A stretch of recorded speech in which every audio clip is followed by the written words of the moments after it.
Man's interest in God is as old as his existence. He has struggled ever since his creation to find his Creator. He tried to see the celestial being in different forms, sometimes as the sun, as the moon,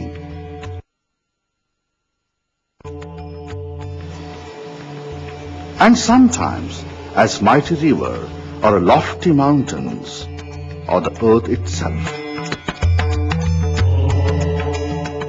From the Neolithic age, 10,000 years ago to the present times, the search has been ceaseless.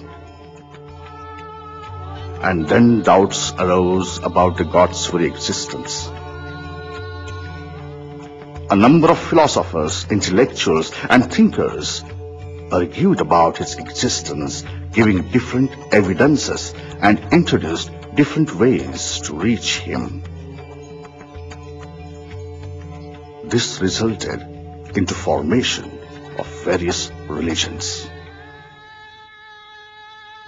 If you make an attempt to weave the holy thoughts together, you will find the divine unity from the multiplicity of gods and goddesses. Though diverse in thoughts and worship, all firmly believed that the nature is an origin of the living society.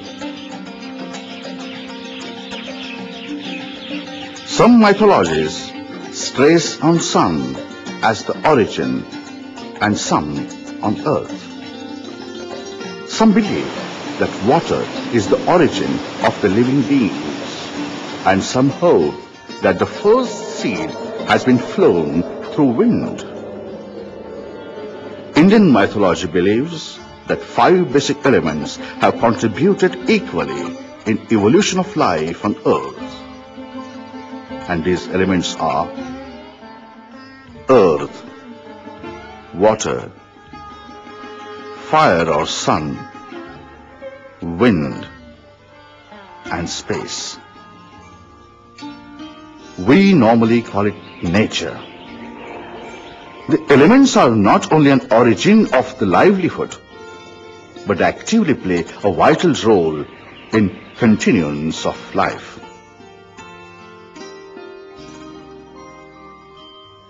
The nature gave birth to millions of creatures, right from a monocellular to a huge elephant, a fungus to a huge trees. But the nature showered its blessings exclusively on the human being with a gift of an intelligent brain and 5 senses to enjoy life.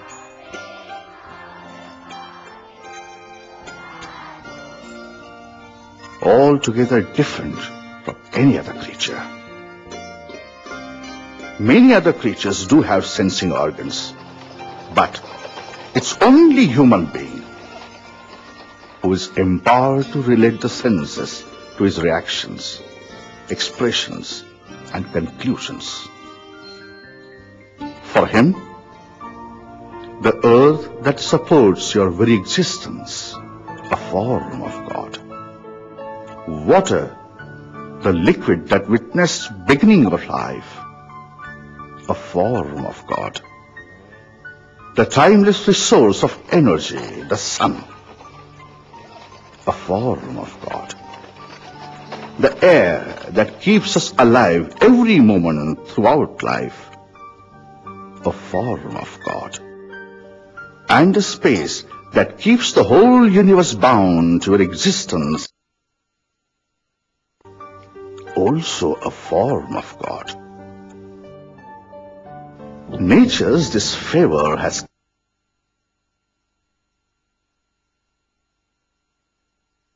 of life. In the Indian mythology, Vedas taught to bow down for these elements means worship of God.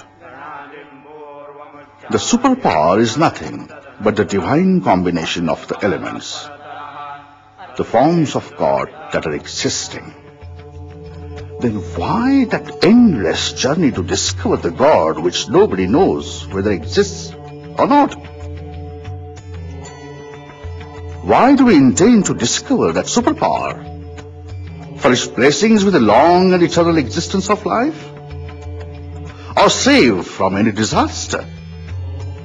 Then why do we not understand that the real architect of life and a disaster is very existing amongst us? Yes, it is nature, the divine nature. The earth, the planet we live on, the Bhumi, very support to our existence. Indian mythology has referred the earth as mother. And since we are all her children, we all are brothers and sisters. Earth is a green planet. Seen from space, it appears as clothed in plant life and half hidden in swirling clouds. A treasury of life, giving minerals, large quantity of various metals, and a source of nourishing pure substance that she offers us so kindly and so lovingly through the robust field, fresh vegetable, variety of fruits. Earth has given an environment for all living organisms, a constant energy reservoir for all of us. What else does the God mean? Accepted her motherhood. Are we doing justice to her? Look at this debris of plastic. For years, forced her to accept it, digest it, with it. We compel her to stay with such large quantity of unnatural, harmful, solid waste, as if we are punishing her for nothing but her kind, loving favor on us. While she pulls on huge, non-biodegradable material, we are pouring acids and chemicals on her. Our endless use of fertilizers are weakening her.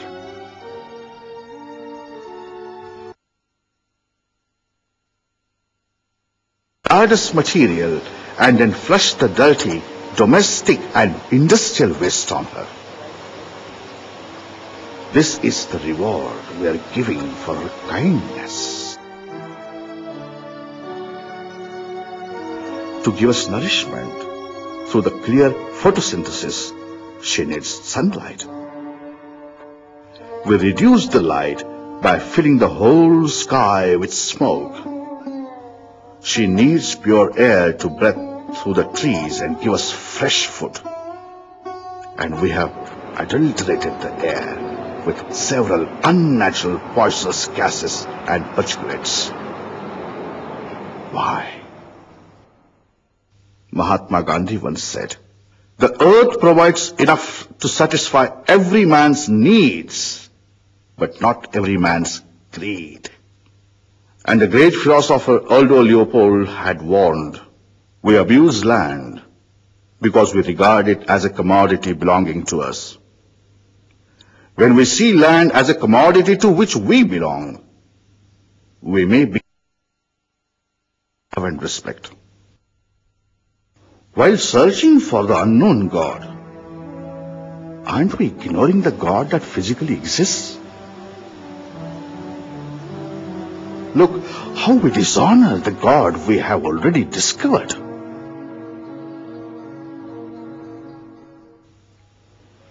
Water. There is no other comparison to water than life. Indian mythology has referred to it as Jala Sanjeevani, the thing that keeps alive. It is only water that has differed Earth from all the other planets. Indian mythology calls it Varun, Parjanya, in various ancient stories, emphasizing true. The sun lights up the life. but it is water that keeps control on the temperature that sun emits.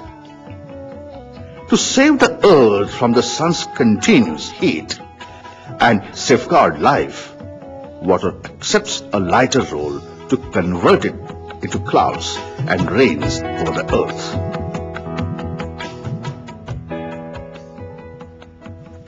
Water makes the soil fertile, converts hot winds into cool air, gives us ability to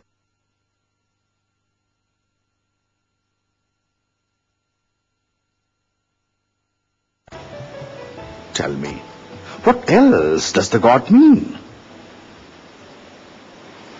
Are we doing justice to this divine God of the life? The prime and important thing we always forget is that the drinking water is a scarce commodity.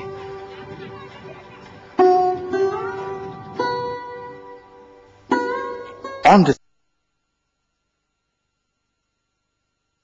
is occupied by water, still the drinking water is very, very short in supply.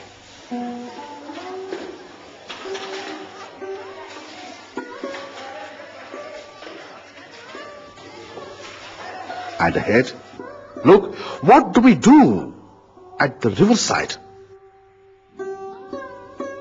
This is how we take care on the wells.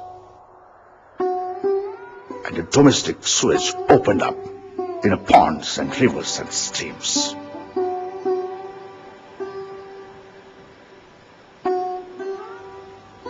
This is our industrial wastewater, full of harmful chemicals hazardous to any life. All that adulteration reaches your home. Yes, it reaches through the drinking water. Even a purification process is not enough. Full of poisonous chemical content and almost in a form of bacteria juice that carries several germs along, causing especially severe diseases to children and chronic disorders to adults. Not only the human being like you and me, but the adulterated water ends up the aquatic life, kills plants and comes up with pollutants through the trees. We absolutely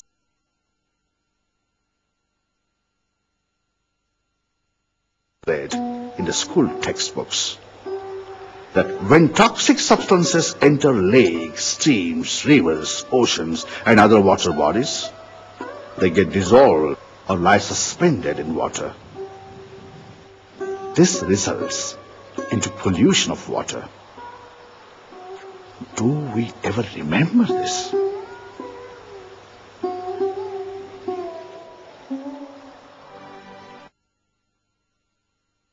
While searching for the unknown God, aren't we ignoring the God that exists?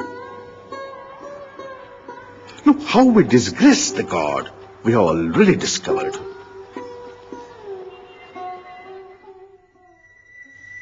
Sun. The sun is the one energy source that sustains and links all life. Ancient societies paid homage to the sun as a symbol of truth, justice, and equality, and above all, as the source of fertility, growth, renewal, and peace of nature. Sunlight is used by plants to make the basic foods upon which our life depends. The heat it sends out gives the earth its weather systems and produces changes which we call seasons. The earth is the only planet in our solar system which appears to maintain life because it is near enough to the sun to receive warmth from its rays, but not too close to suffer the life. The sun empowers wind to flow, encourages soil to be fertile, evaporates water to shower rain, energizes trees to perform photosynthesis, The endless solar energy could be used in a number of applications. Tell me, what else does the God mean? Are we humble to this God? Do we remember the Father of Galaxy when we peruse the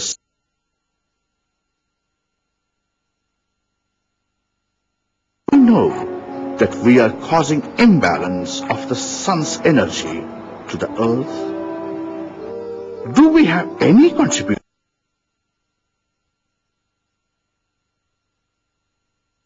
Do we ever think seriously before cutting trees that we are disturbing environmental balance where even the sunlight would become helpless? Look how we close our eyes to the God we have already discovered.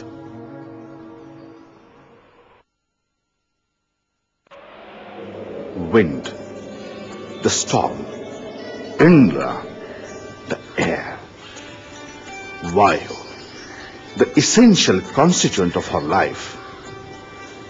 As we know, it is beyond imagination that a creature lives without air even for a couple of minutes. Not only those living on the earth, life needs air dissolved in water. Oxygen, the component of air, is referred to in Vedas as pranavayu, the gas that pours life in your existence.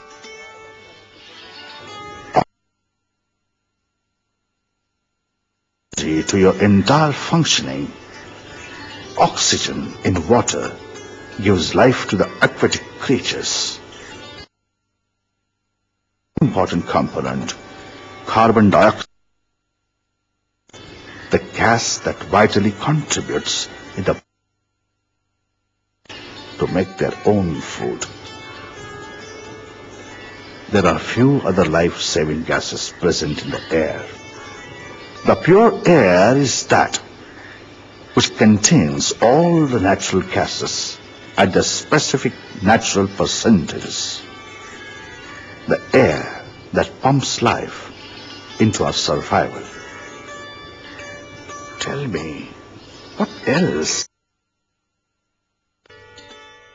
While searching for the unknown God to get blessed of a long and continuous life, are we ignoring contribution of?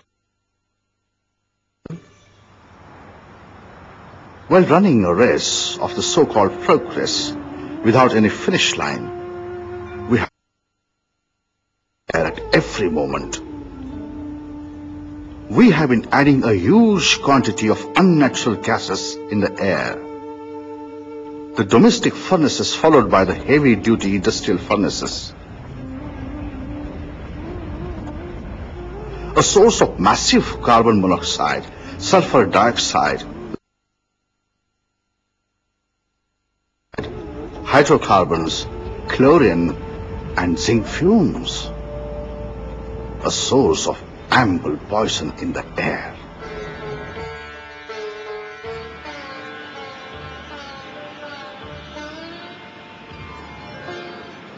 And then these vehicles, increasing as if competing with the human population in number. Every vehicle definitely contributes plenty of poisonous hydrocarbons and carbon monoxide to the air.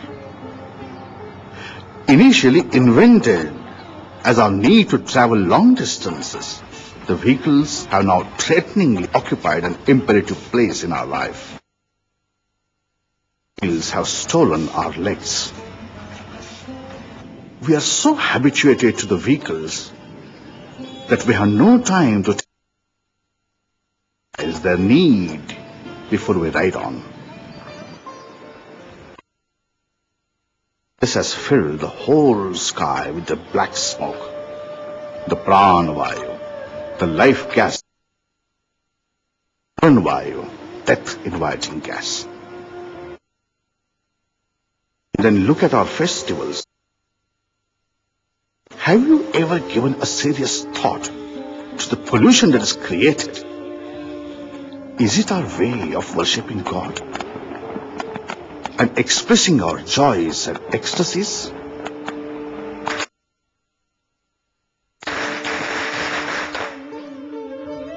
Another acid rain. The phenomenon occurs when sulfur dioxide and nitrogen oxides from the burning of fossil fuels such as petrol, diesel, combine with water vapor in the atmosphere and fall as rain, snow or fog. Are we not indeed inviting death by our own behavior while searching for the God with a prayer for life? Already reduced in number, the remaining few plants and trees are tired of purifying the air for us, have been showing chemical depositions on their leaves, and we expect them to give us sweet fruit. Look at this slaughter. These trees have been doing favor to us for thousands and thousands of years, and we cut it so mercilessly in a fraction of seconds. Whom to blame? The machine or the man behind? Look how we humiliate the God we have already discovered.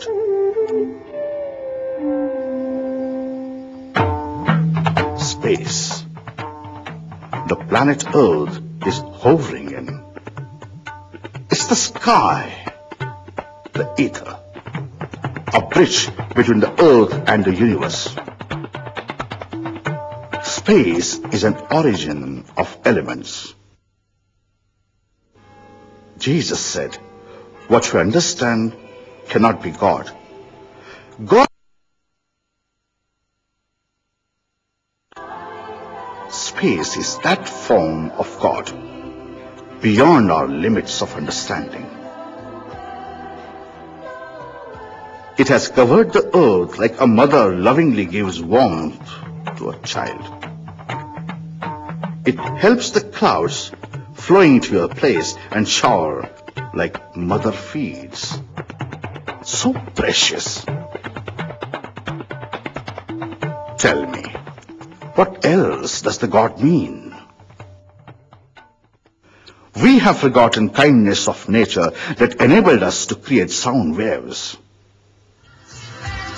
Who created this noise vibrating our brains?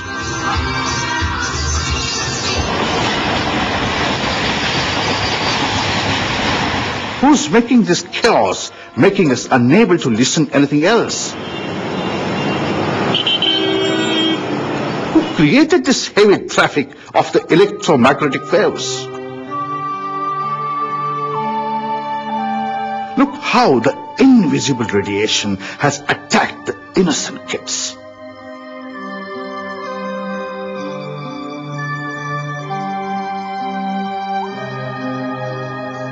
The space has provided us an ozone cover to protect ourselves from the harmful ultraviolet sun glares.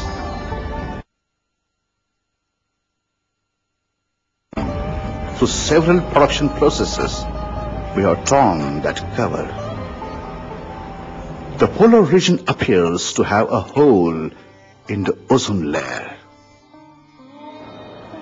Look how we dishonor the God we have already discovered. Worldwide governments are struggling to cope with one of the most critical environmental conditions we are witnessing today. Global warming, depletion. Global warming due to the excess greenhouse gases being released into atmosphere.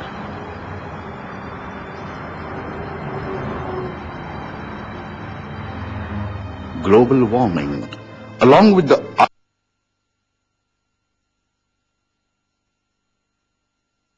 erratic monsoon patterns in India, drought, and unusually hot summers in North America, and devastating floods in East Asia.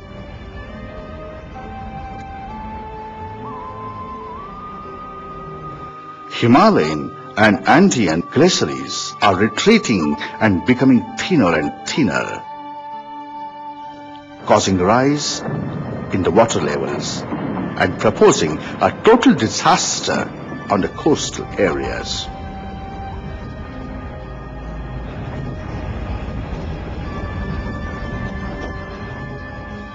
The weather has altered so dramatically and so fast that it is no longer only grandmothers who complain that no season is what it used to be. Search for unknown God will continue for an infinity. We will never be able to explain what we are searching for. May it be a Maulavi, or Pujari, or a priest, or Dharma Guru. All have unanimously admitted that nature is God. All have advised to worship nature. The moment we decide to honor nature, we will undoubtedly experience satisfaction of discovery of God. All this effort is to realize that we have already discovered God, and it's nothing but nature, the nature around us. To honor nature, let's stop, at least reduce the harm to nature, adulteration to nature, contamination of nature.